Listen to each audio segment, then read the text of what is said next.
Baiklah, terima kasih atas kesempatan. Kami dari kelompok 3 akan mempresentasikan tugas AI 4 dari Ner Christopher Simanjuntak.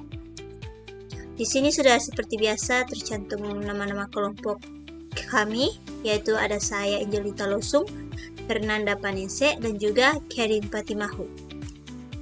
Kita masuk ke dalam materinya, yaitu Sistem Pendukung Keputusan atau DSS. Sistem pendukung keputusan atau DSS merupakan sistem berbasis komputer yang dirancang untuk membantu pengambilan keputusan dalam memilih solusi terbaik dari berbagai alternatif yang tersedia.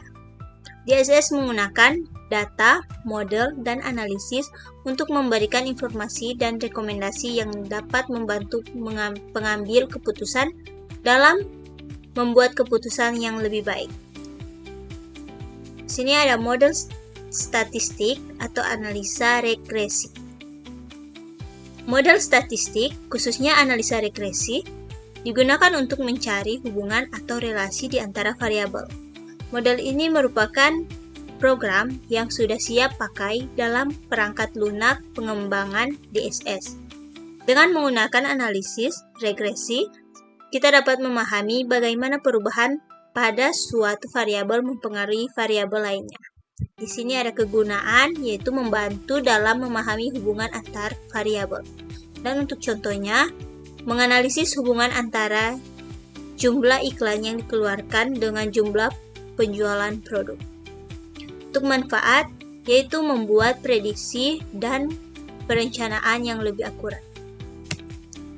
Nah, di sini untuk model finansial digunakan untuk pengembangan laporan pemasukan dan proyeksi data finansial untuk beberapa tahun ke depan.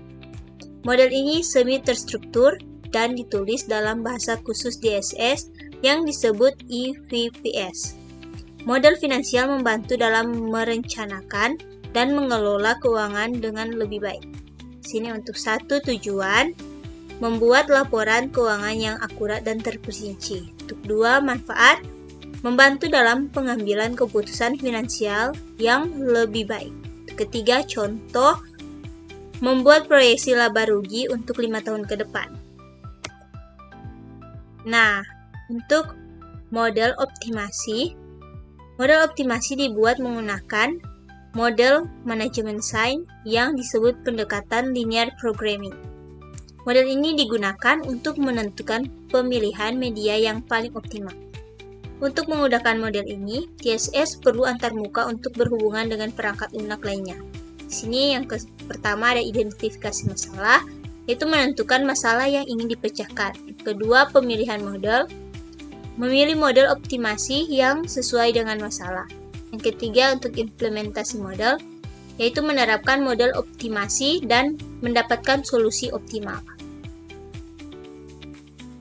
Nah, untuk identifikasi masalah merupakan langkah awal dalam proses pengambilan keputusan. Langkah ini melibatkan analisis, monitoring, scanning, dan interpretasi terhadap lingkungan dan informasi yang telah dikumpulkan. Identifikasi masalah yang tepat akan membantu dalam menentukan solusi yang tepat. Di sini kita lihat di sini ada analisis, yaitu menganalisis data dan informasi yang tersedia. Dan untuk monitoring, itu memantau perkembangan lingkungan dan informasi. Dan yang ketiga ada scanning, yaitu mencari informasi baru yang relevan dengan masalah. Dan yang keempat, interpretasi, yaitu menerjemahkan informasi yang dikumpulkan menjadi pemahaman yang lebih baik. Nah, kita masuk untuk memahami budaya organisasi. Memahami budaya organisasi dalam proses pengambilan keputusan, korporat merupakan langkah penting dalam proses pengambilan keputusan. Hal ini melibatkan pemahaman tentang siapa yang membuat keputusan, tingkat sentralisasi, dan faktor-faktor lain yang mempengaruhi proses pengambilan keputusan. Di sini kita bisa lihat budaya organisasi, yaitu proses pengambilan keputusan, nilai-nilai adalah struktur organisasi, dan untuk perilaku, yaitu prosedur pengambilan keputusan. Nah, untuk identifikasi variabel, Identifikasi variabel merupakan langkah penting dalam proses pemodelan. Variabel dibagi menjadi beberapa kategori, yaitu keputusan, variabel hasil, variabel tidak dapat dikontrol, dan lain-lain. Identifikasi variabel yang tepat membantu dalam membangun model yang akurat. Di sini ada variabel keputusan, yaitu variabel yang dapat dikontrol oleh pengambil keputusan.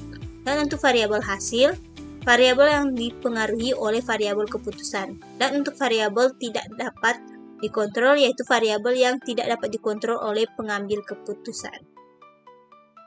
Nah, kita masuk untuk analisis statis dan dinamis. Analisis statis dan dinamis merupakan dua pendekatan dalam pemodelan. Analisis statis pengambil satu kejadian saja dalam suatu situasi. Sedangkan analisis dinamis mengevaluasi skenario yang berubah tiap saat. Pemilihan analisis yang tepat akan membantu dalam mendapatkan hasil yang lebih akurat. Jadi di sini ada analisis statis, yaitu mengambil satu kejadian saja dalam suatu situasi. Dan untuk analisis dinamis, yaitu mengevaluasi skenario yang berubah tiap saat. Nah, mungkin sekian presentasi dari saya, dan untuk selanjutnya akan dilanjutkan oleh teman saya. Perkenalkan, nama saya Fernanda Grandi Panese dengan nomor NIM 2202403. Baik, saat ini saya akan melanjutkan presentasi sebelumnya dari teman saya. Di sini membuat keputusan investasi, panduan praktis. Membuat keputusan investasi bisa jadi rumit, namun dengan pendekatan yang sistematis, Anda bisa membuat keputusan yang lebih baik dan terinformasi. Selanjutnya, contoh memaksimalkan investasi setelah 1 tahun.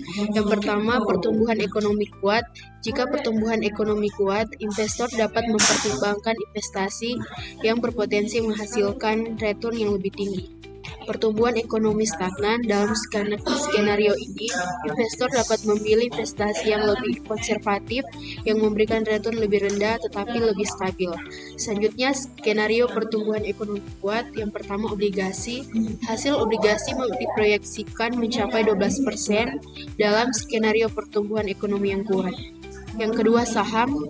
Saham diperkirakan akan menghasilkan return yang lebih tinggi, mencapai 15% dalam skenario ini. Dan yang ketiga, deposito berjangka. Meskipun deposito berjangka memberikan return yang lebih rendah, namun menawarkan keamanan dan stabilitas bagi investor. Hasil obligasi 12%. Potensi keuntungan. Investor dapat memperoleh return yang signifikan dari investasi obligasi dalam skenario ini. Risiko, meskipun return yang tinggi, risiko obligasi mungkin meningkat dalam kondisi pertumbuhan ekonomi yang kuat. Selanjutnya, hasil saham 15%, potensi keuntungan. Return saham diproyeksikan mencapai 15%, menawarkan peluang profit yang menarik. Risiko, saham lebih berisiko dibandingkan obligasi karena nilai saham lebih fluktuatif. Hasil deposito berjangka 6,5%. Yang pertama, keuntungan. Deposito berjangka menawarkan return yang relatif stabil dan aman. Yang kedua, risiko. Return deposito berjangka umumnya lebih rendah dibandingkan dengan obligasi atau saham. Skenario pertumbuhan ekonomi stagnan. Perekonomian. Pertumbuhan ekonomi yang stagnan dapat menyebabkan ketidakpastian bagi investor. Return investasi mungkin lebih rendah dalam skenario pertumbuhan ekonomi yang stagnan. Risiko, investasi mungkin meningkat dalam kondisi ekonomi yang stagnan. Hasil obligasi 6%. Return, hasil obligasi diproyeksikan mencapai 6% dalam skenario pertumbuhan ekonomi yang stagnan. Dan risiko obligasi mungkin meningkat dalam kondisi pertumbuhan ekonomi yang stagnan. Hasil saham 3%, potensi keuntungan. Saham mungkin tidak memberikan return yang signifikan dalam skenario pertumbuhan ekonomi yang stagnan. Dan risiko, saham memiliki risiko kerugian yang lebih tinggi dalam skenario ini. Hasil deposito berjangka 6,5%, keuntungan. Deposito berjangka menawarkan return yang relatif stabil dan aman dalam skenario ekonomi yang stagnan. Risiko, return deposito berjangka umumnya lebih rendah dibandingkan dengan obligasi atau saham. Dan presentasi selanjutnya akan dilanjutkan oleh teman saya. Baik, perkenalkan, nama saya Kerin Herlita Fatimahu dengan NIM 220249192. Saat ini saya akan melanjutkan penjelasan mengenai materi yang keempat, AI. Pengenalan Linear Programming atau LP. Linear Programming atau LP adalah teknik optimisasi matematika untuk menemukan solusi terbaik atau maksimal atau minimal untuk masalah dengan batasan linear. LP memiliki beragam aplikasi dalam berbagai bidang, termasuk ekonomi, bisnis, dan ilmu komputer. Formulasi masalah blending. Masalah blending melibatkan kombinasi beberapa bahan baku dengan proporsi yang berbeda untuk menghasilkan produk akhir dengan spesifikasi tertentu. Tujuannya menemukan proporsi bahan baku optimal untuk meminimalkan biaya produksi. Batasannya, ketersediaan bahan baku, persyaratan kualitas produk akhir, dan spesifikasi produk. Batasan dalam masalah blending. Untuk membuat level hue paling tidak 250 derajat, efek dari alpha pada hue dapat ditulis sebagai berikut. Disuplai oleh alpha tambah disuplai oleh beta lebih dari sama dengan permintaan. Selanjutnya cost coefficient. Ini adalah rumusnya, Z sama dengan 45x1 tambah 12x2, yaitu decision variable. Berdasarkan batasan linear, 1x1 tambah 1x2 lebih dari sama dengan 300. 1x1 tambah 0x2 lebih dari sama dengan 250. Nah, 3x1 tambah 0x2 yaitu input-output coefficient, dan hasilnya adalah capacitance atau requirements. Batasan dalam masalah blending. Batasan dalam masalah blending mempresentasikan kondisi-kondisi yang harus dipenuhi untuk menghasilkan produk yang sesuai dengan spesifikasi dan memaksimalkan keuntungan. Ketersediaan bahan baku, jumlah maksimum bahan baku yang tersedia. Persyaratan kualitas, batasan terhadap kadar nutrisi, kandungan protein atau kualitas lain pada produk akhir. Dan spesifikasi produk, batasan terhadap warna, tekstur, atau sifat fisik lainnya dari produk akhir. Selanjutnya, solusi masalah blending. Solusi optimal untuk masalah blending menunjukkan proporsi bahan baku yang harus digunakan untuk meminimalkan biaya produksi sambil memenuhi semua batasan yang telah ditetapkan. Nah, yang pertama, gunakan metode simplex, algoritma yang sistematis untuk menyelesaikan masalah LP dengan mencari solusi optimal. Yang kedua, software optimasi, aplikasi komputer yang dirancang untuk menyelesaikan masalah LP dengan cepat dan akurat. Selanjutnya, interpretasi hasil solusi. Setelah mendapatkan solusi optimal, penting untuk menginterpretasikan hasilnya dalam konteks bisnis atau operasional yang sebenarnya. Yang pertama, proporsi optimal. Proporsi bahan baku yang harus digunakan untuk menghasilkan produk akhir dengan biaya minimum. Yang kedua, total biaya. Biaya total produksi menggunakan proporsi bahan baku optimal. Dan yang ketiga, analisis sensitivitas, pengaruh perubahan batasan terhadap solusi optimal. Contohnya di sini, contoh dari perumusan umum, dan istilah ini diterapkan pada blending problem sebelumnya. Temukan X1 dan X2 atau decision variables yang akan meminimalisasikan nilai dari fungsi tujuan linear. Nah, ringkasnya blending problem diformulasikan seperti ini. Temukan X1 dan X2 yang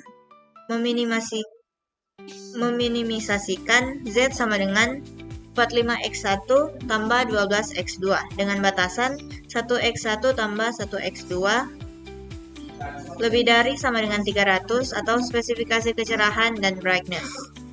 Selanjutnya 3x1 tambah 0x2 lebih dari sama dengan 250 atau spesifikasi hue. Solusinya dihasilkan oleh komputer.